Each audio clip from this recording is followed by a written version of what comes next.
It's an exciting time when your subconscious mind talks to you. So, I had a dream last night.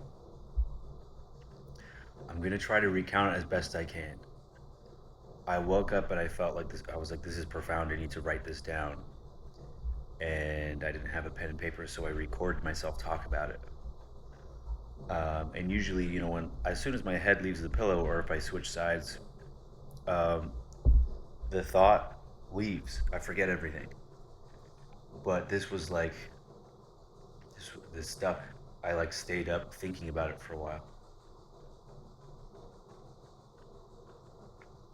So I was in this world where it was like I was at a resort, and the resort had like a pool, but this was a pool that, like, if you go deep enough into the water, it goes into like Stranger Things upside down. Like there's like a, there's another world underneath, and in this underneath world was someone that used to be in my life. And I thought I knew who it was initially, and then it changed. But I was with a friend, and someone from the upside down world, basically like in the water, a mermaid, a siren, was like reaching their hand through to my world, and um, asking to like befriend my friend, like uh, hold hands or something. And I was like, that's not a good idea. But my friend was like, you don't understand. I know that's my sister. Um, that's my sister. She's just too hurt uh, to accept that or something. And this friend of mine is on the spiritual path, so like probably felt, um, is on the same side of the world as me in the awakened side, and then felt, you know, compassion for the person. Basically, like it looked like they were reaching through prison bars. And she's like, no, I'm going to um, hold her hand, give her like reassurance. And even though I protested, it's like, all right, go ahead. And she tries to swim down, and like they get like close, and she's like, I need your help. You need to like push me down. And I was like, fuck. All right. So like I push her down, and then this siren, like it reminded me of, like, it sings a tune to get you hooked. It's like in mythology. I was immediately thinking about the Odyssey. Um, they like enchant sailors with their song, and lure them to their deaths. And what's interesting also is, towards the end of last year, I listened to this tarot card lady, and she was talking about how the divine masculines are getting siren energy that looks like the twin flame and acts like the twin flame, but it's false. And I mean, I definitely experienced that. I remember talking to my friend about who I was seeing at the time, and he said, "Dude, she's a siren. Run." Um,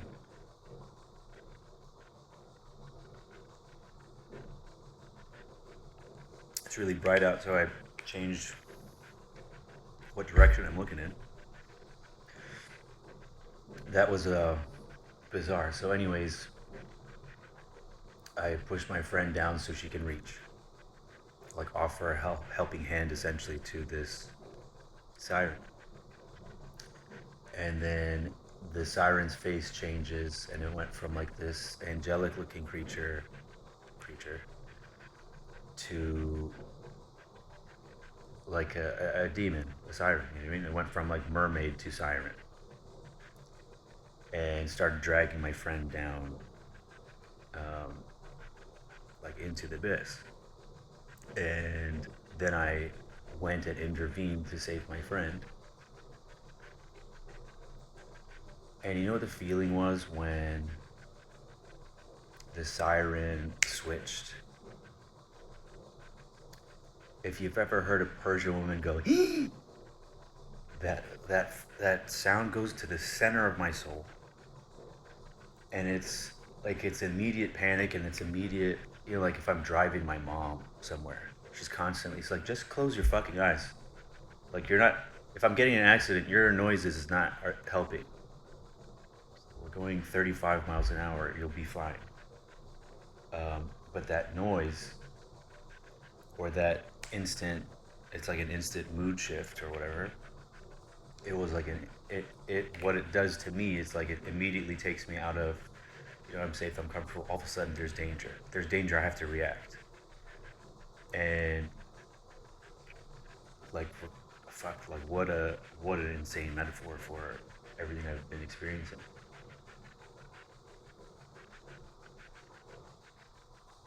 Somehow I break my friend loose, and then the mermaid's, the siren's job is to kill me. The siren is an angry, vengeful spirit. Exists like in lore to cannibalize men, to eat them. Man eaters. How many women do you know that fit that description?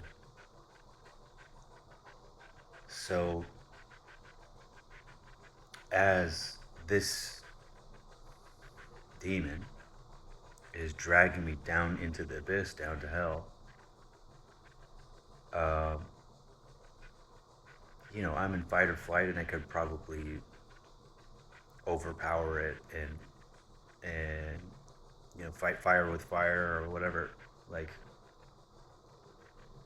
I decided to hug it, embrace it, like lovingly, and kiss it on the cheek. And I remember, the last thing I remember is thinking that, you don't conquer a demon with hate. You conquer it with love. Only love fixes hate. So I remember thinking as I'm closing my eyes, like, this could be it. I'm dying. Like, I don't think I was breathing even in real life. I'm like, you ever watch a movie, someone's underwater, you try your hold your breath the whole time. They always make it like it's 20 minutes underwater. It's like, come on, make it realistic. Show him struggle, so I believe you. James Bond can't do that. Um, so I thought that, like, in the moment, there's fear. In the moment, there's, like, this is a vengeful creature. This is a hurt creature. And then when I decided if my last act on Earth would be of compassion of this realm, whatever I was in. So I, yeah, embraced it. I just hugged it tight, and I'm underwater, so and also I think maybe it has fangs, so the mouth wasn't an option. So I just kissed his cheek, like held it lovingly, and then woke up. And the feeling that I had was like, even if it drowns me, I think it'll take me back up and try to save me. Like it'll come to its senses after it gets its anger out.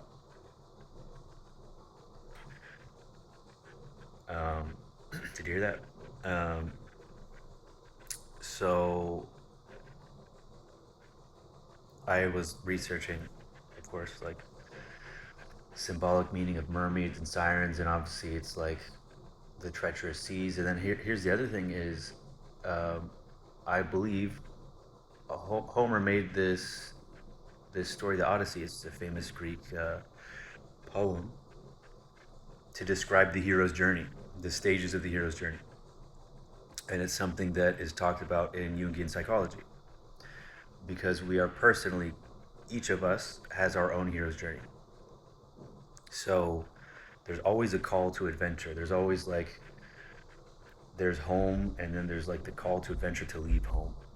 And most of us never answer that because we don't believe that we have a special purpose, or you know what I mean, we want to play it safe. We want to be the accountant. We want to be, go back to the carpet store, Roy. We want to. We don't believe in it.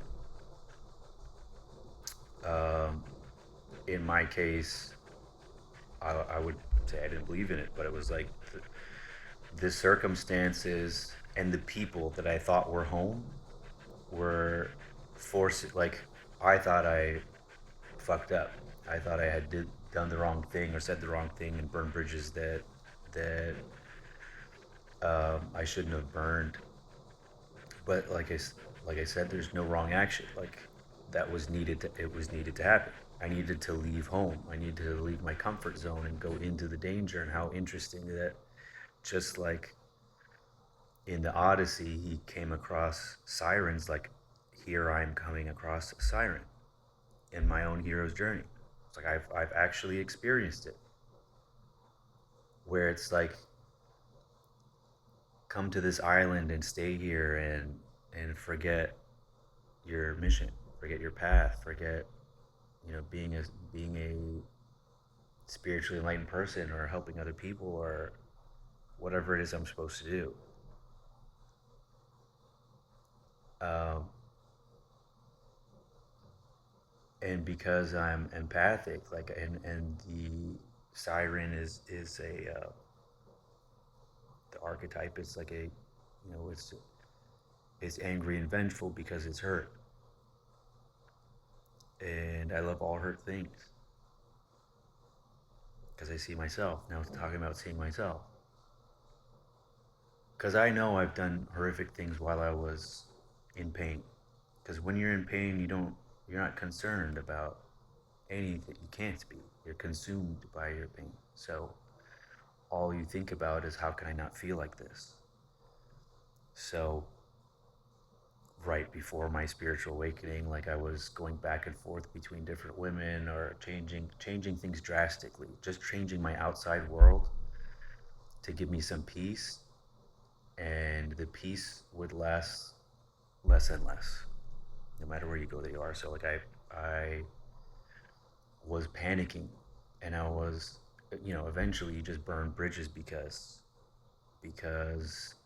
it gets worse and worse each time.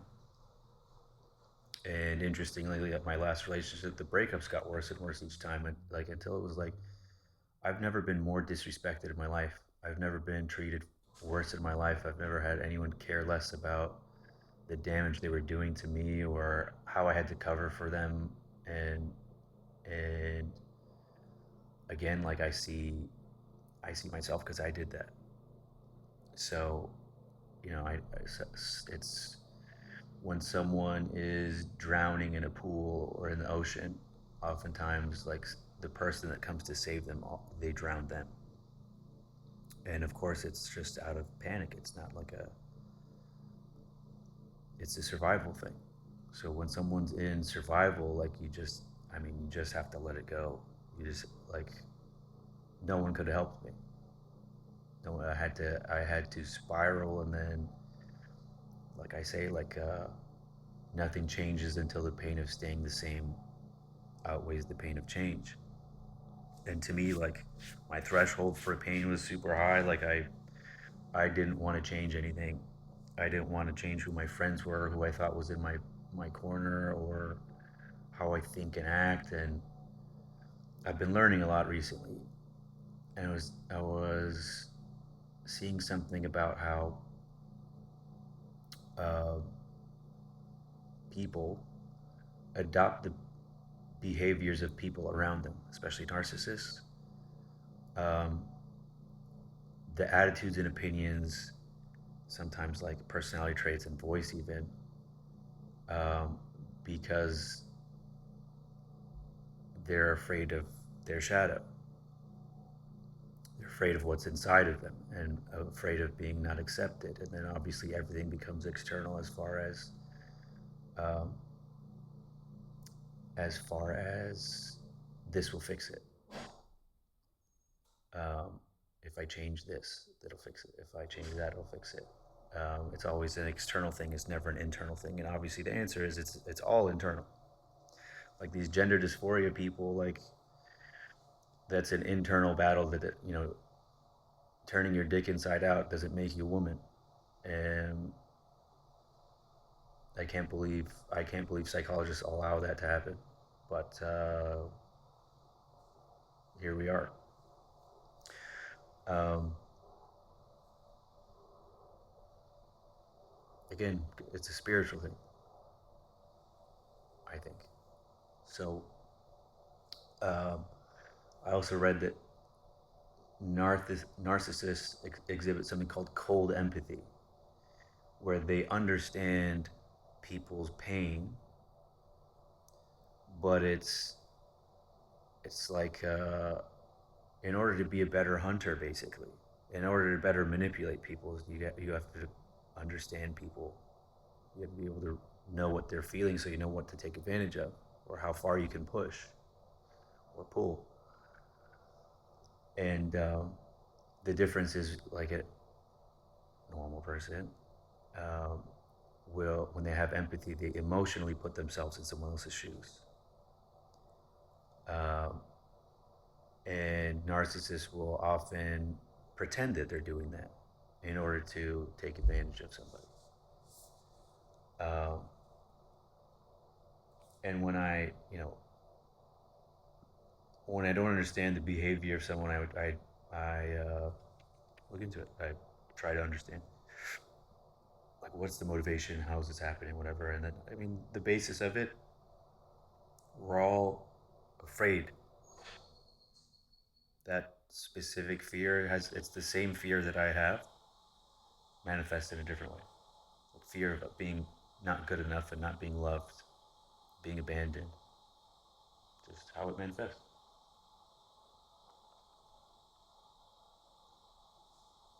So I imagine the siren in my dream feels that and wants to share that feeling and is willing to kill me.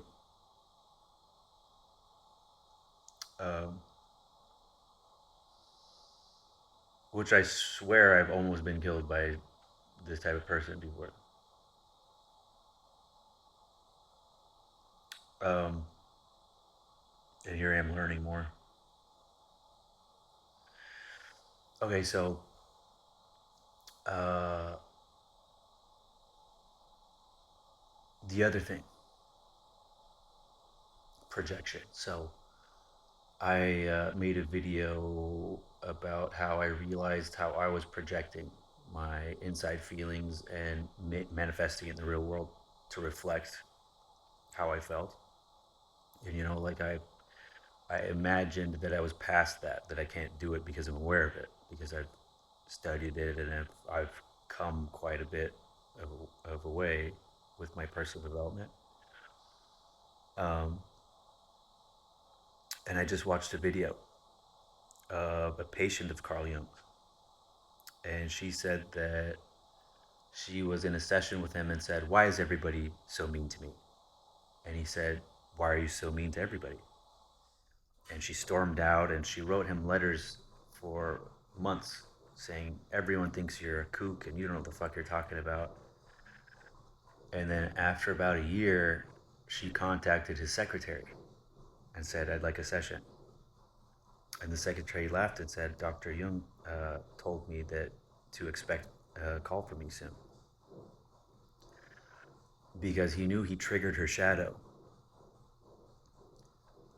Um, and when your shadow is triggered, you respond in anger. You respond to protect it. And I recognized that I was doing that in my last relationship. And then I realized that, like, even though, well, because it's painful, that there's a lesson. So I know that it was the right relationship to be in. I knew that the universe was pointing me to this person for a reason, and I couldn't understand what it was because it was like it's obviously not going to work. That looks like a fucking nightmare. It looks like I'm going to get hurt. It looks like no matter what I do, I'll be wrong, and I'll be blamed for everything, and like I've already lived through this. I've seen this episode before. It's a rerun, but I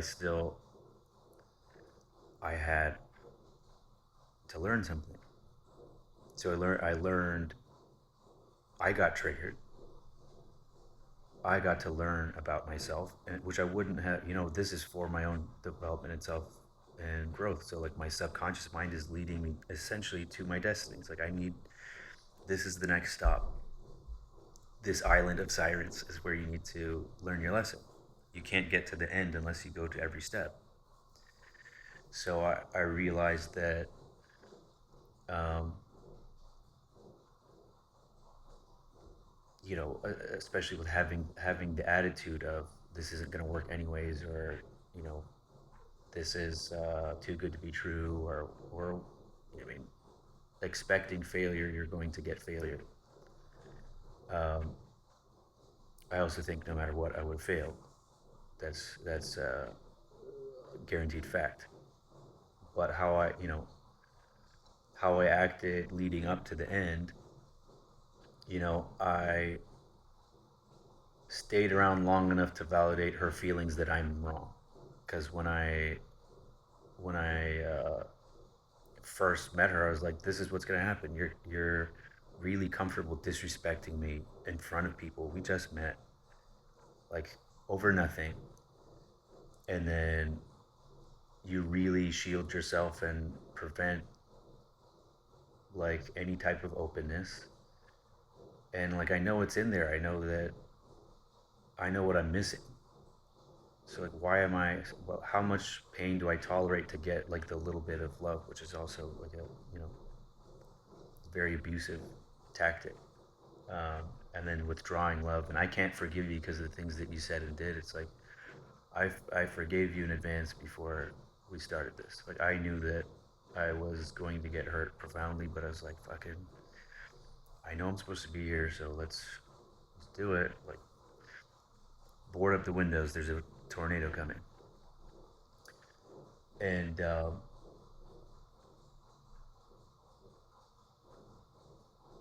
yeah, I mean, I've been really solid in my spiritual path, and I've been very solid in controlling my emotions.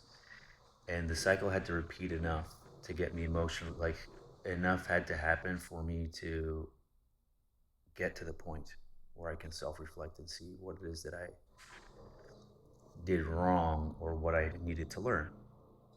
And now that I have the lesson, it's like, oh, like the pain is gone. The feeling of like I did something wrong, or feeling of rejection or whatever, like I see very clearly again what it was and what the purpose was. Um, and how interesting I had this dream. How interesting I had this dream where it's like this self-destructive creature, and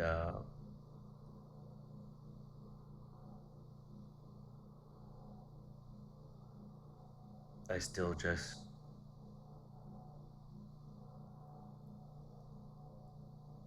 attempted to love it, attempted to show it love. Uh,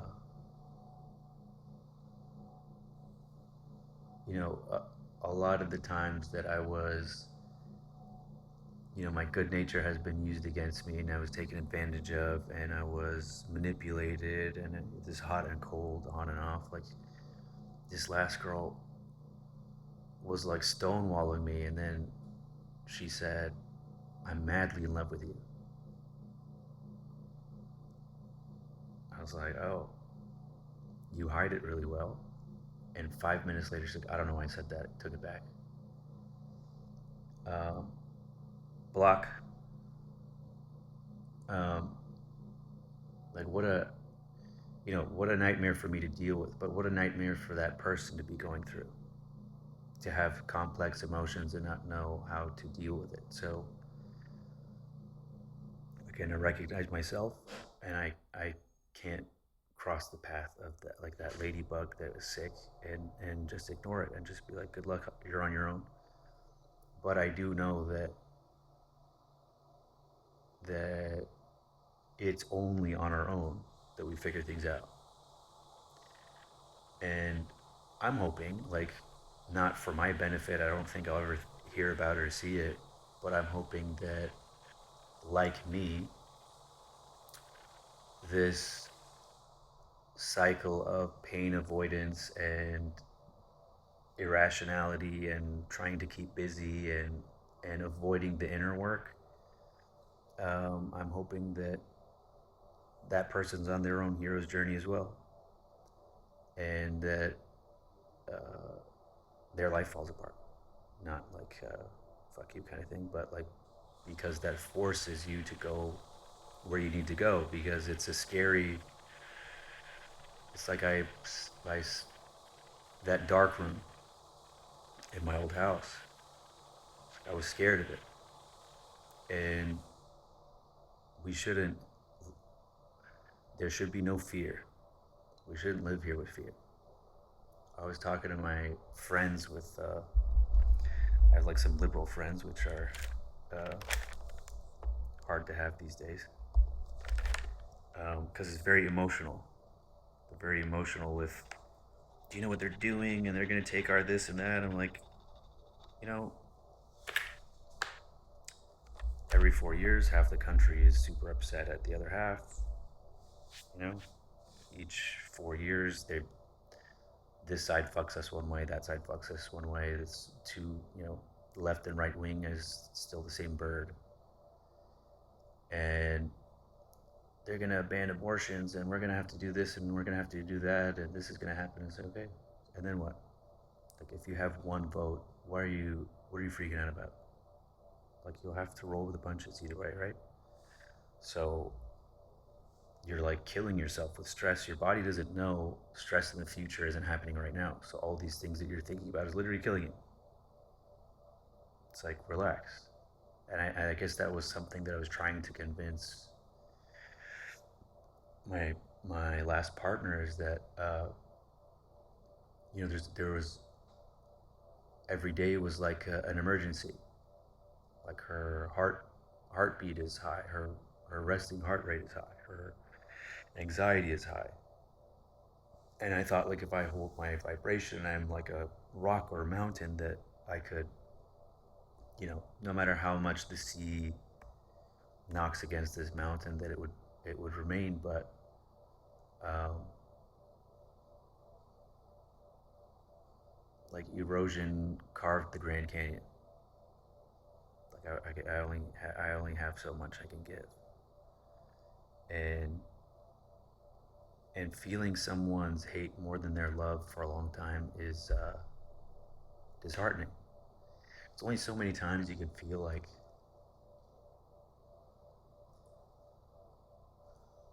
hear something and think they're just hurt, they don't mean it, or like, yeah, they'll make it seem like you never mattered, and it's like, okay, I understand where you're coming from, but fuck you, honestly. um, this it's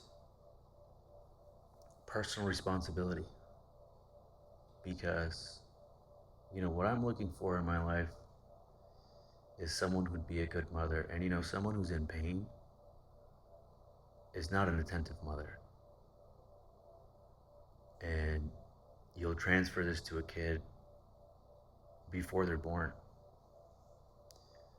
This high anxiety, this fear, this change of direction, and it's a fucking horrific thing to do.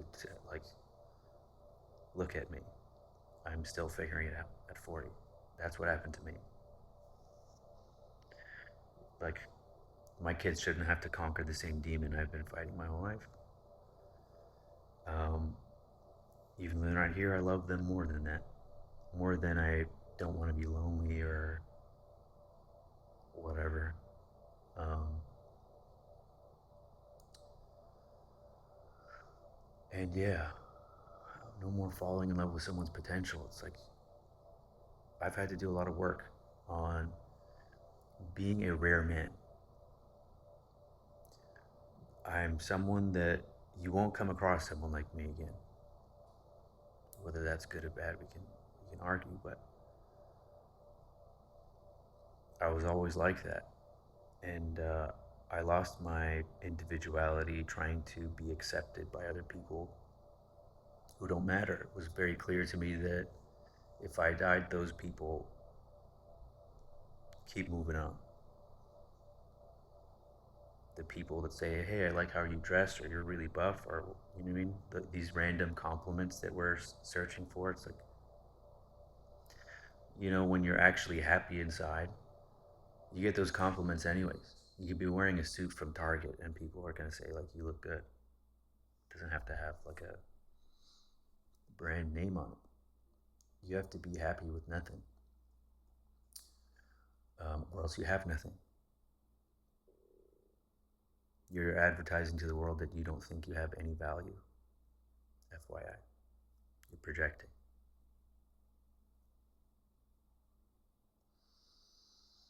Um, and yeah, like tough relationships are the most important ones. Tough relationships teach you the most, but it doesn't teach you about like I need to find a partner who doesn't do this and do that. It's teaching you about yourself. And just like this lady who was triggered by Jung, like until you realize it, you're the one who suffers. Um, I'm really thankful that I had this dream and I had the opportunity to like think this out and digest it. I don't feel like I'm emotionally held up anymore, but there's still some residual processing because I went through a lot. Like I tried to pretend I wasn't being affected, but I was. And then, it's like by the time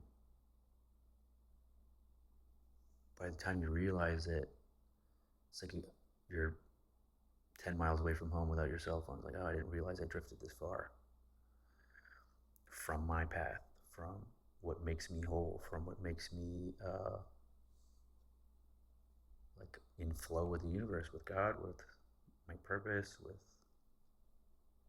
the peace that I found. I was willing to try anything, even though I knew like if your life is spiraling, I shouldn't be slowing down to your speed. You should catch up to mine. Like you have a problem with my friend, you need to grow up. It's like I am an honorable man.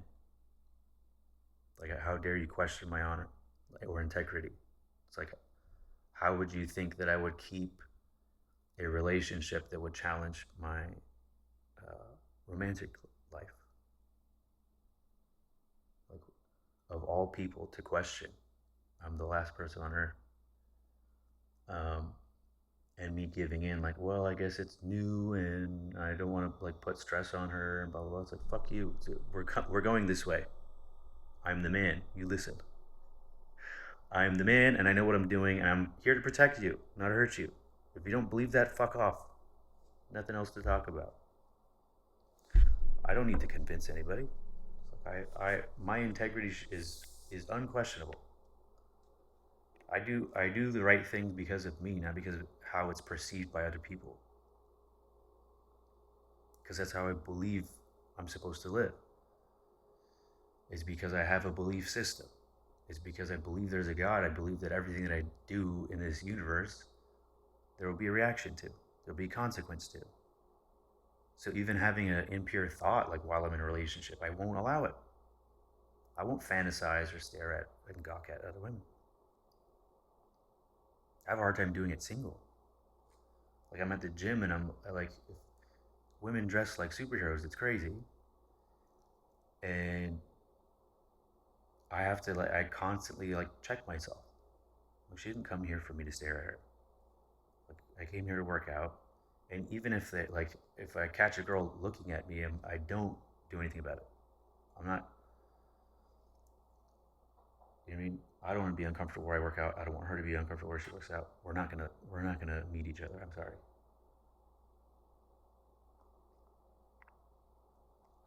And I'm like, my honor is questioned. I might cheat. Grow up.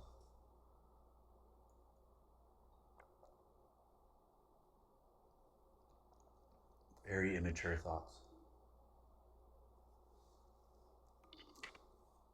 But another thing I learned is like, I knew better. I knew better than to slow down to a snail's pace. I'm running. If you're not even crawling, there's you know what I mean, and furthermore, you're crawling in the opposite direction. It's like, okay, hearing someone like that loves you, it's a lie. They don't know who they are or what they want, so that emotion that is fake. My fault for falling for it. My fault for feeling like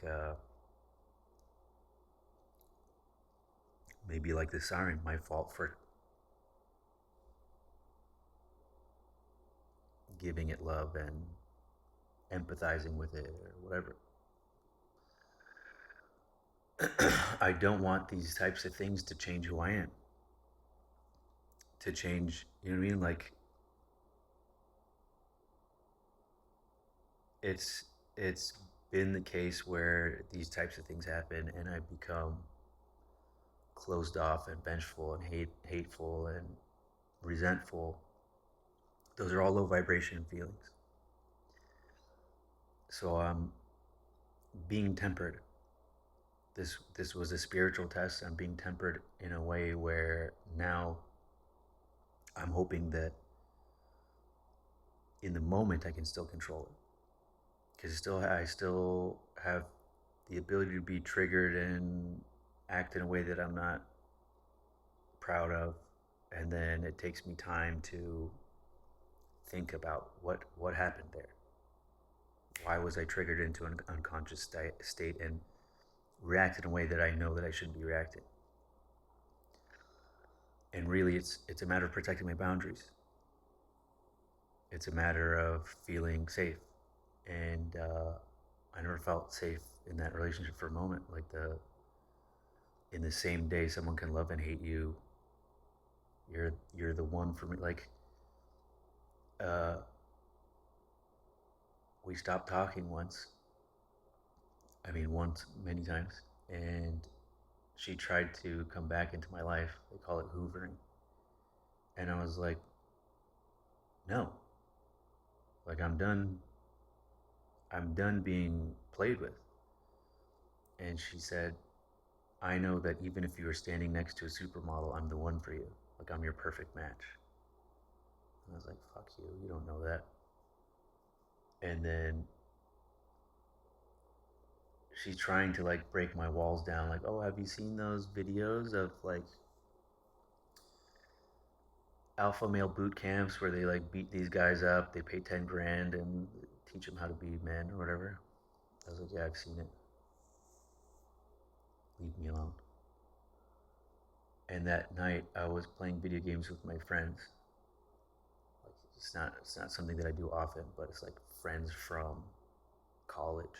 They're all married with kids, and they're not allowed out of the house, frankly. So that once in a blue moon, when they're all free, we do what we did when we were kids, like pizza and video games and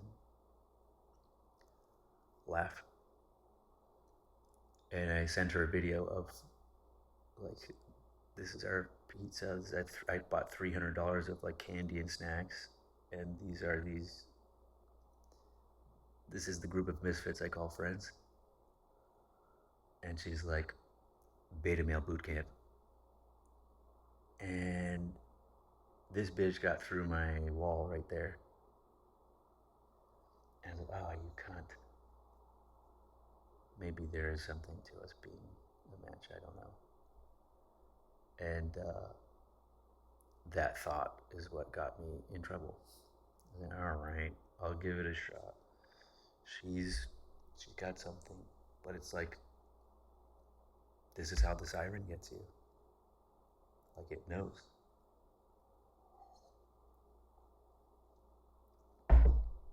Um,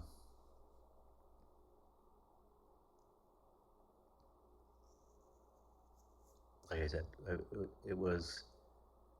I do recognize myself in this person. I recognize more than anything. I recognize my own. It's like my pain signature. So even though she's a woman, even though she had different circumstances growing up and different traumas. Um, it's like I recognize the vibration, and I feel like the universe, like, definitely, like, um, meant for this to happen, meant for us to find each other, um, for a lesson. So yeah, I don't regret it. I know that, I took the risk. I willingly took the risk, and I did everything that I could to save it, like that ladybug. Um, because I put all that honey and stuff in that thing, like a bunch of ants showed up, but they didn't eat the ladybug. It's just sitting there still. I mean, it's definitely dead. It hasn't moved, but I wonder if it was poisoned. Um, Part of me was like, is this a Jesus ladybug? After 3 days, it's going to be resurrected. Do ladybugs like cocoon and come back to life? Um, it's definitely dead, but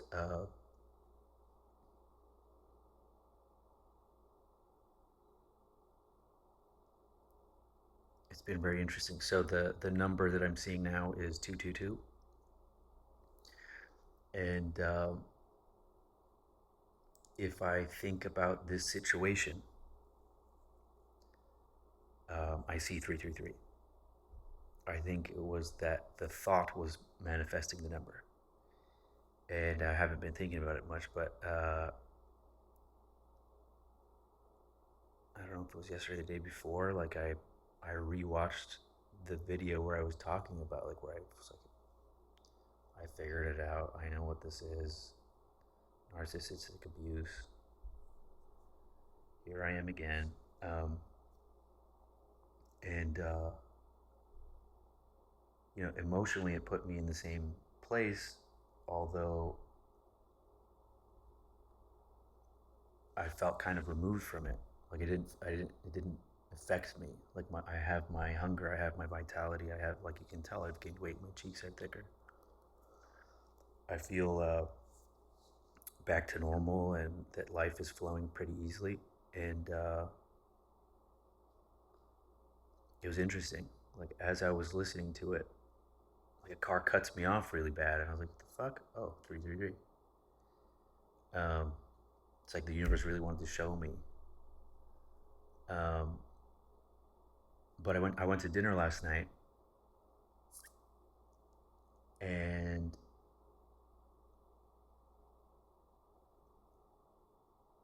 we walked all around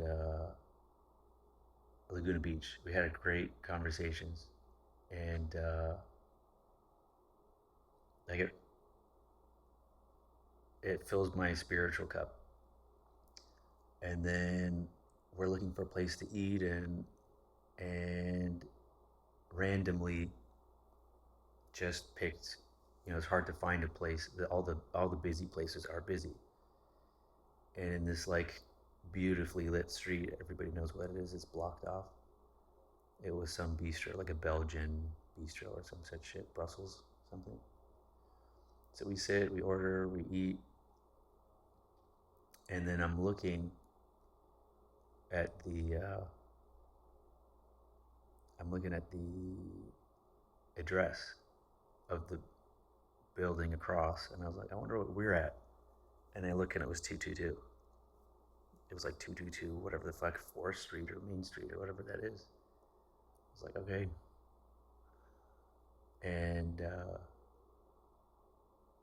obviously, right path. Today I have a spiritual class,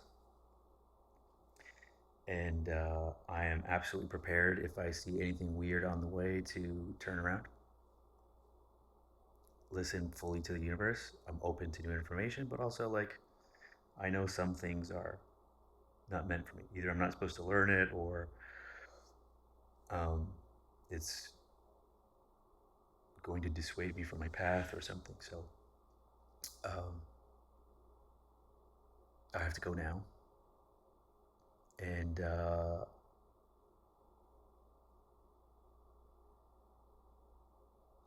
the only other thing I have to report is emotion wise. Uh, Journaling and self discovery and learning about the trauma of my former companion have immensely changed my outlook and my ability to function. I'm glad, God definitely kept me isolated until I could figure it out. Like work was slow, and plans with friends fell through, dates fell through um,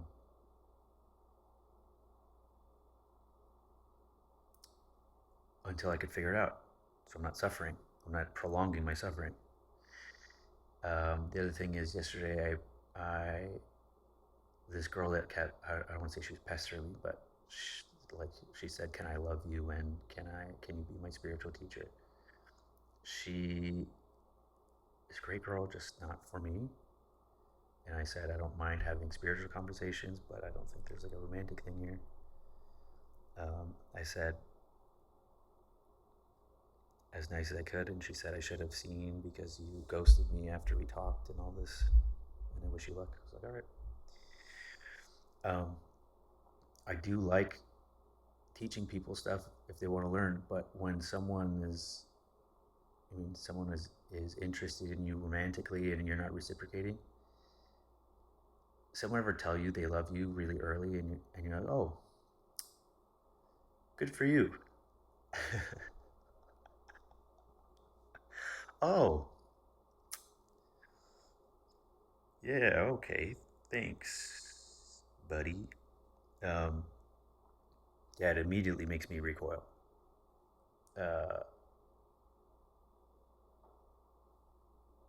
so I don't think I'll hear from her again. But not a. You mean? I like being alone. Like unless someone has something special or the universe has something to teach me, I don't need to be in a relationship. I don't need to be looking for something to keep me busy. I don't need to. You mean? Um, Fill my time, distract myself, which is like an incredibly powerful place to be. So now it's time to attract, manifest. I gotta go before I'm late. This took way too long. So I'll see you next time. Oh, there's another thing I want to say. I watched this short clip of Lucille Ball's daughter talking about her parents. And when her father was dying, Lucy and Desi had divorced, and they were divorced probably as long as they were together. And she's next to her father as he's basically dying, and she's like, "Mom, he's like awake if you want to say anything to him." And she hands her the phone, and Lucy says, "I love you, I love you, I love you, I love you, I love you." And Desi says, "I love you too, honey," in that Cuban accent. And I thought, like, it's so tragic how we decide to live without love, and then when we're at the end, you see, you know what? The differences we had, or you know what I mean? Love should be enough that you let go of everything else. But it was obviously profound. I felt it. And there's a reason I came across it. Um, and I don't want to live my life like that. I don't want to be like, you know, feel love only when I'm fucking leaving. You should love me the whole time, you cunt. But man, people are complex. Okay, I gotta go. I'll see ya. Bye.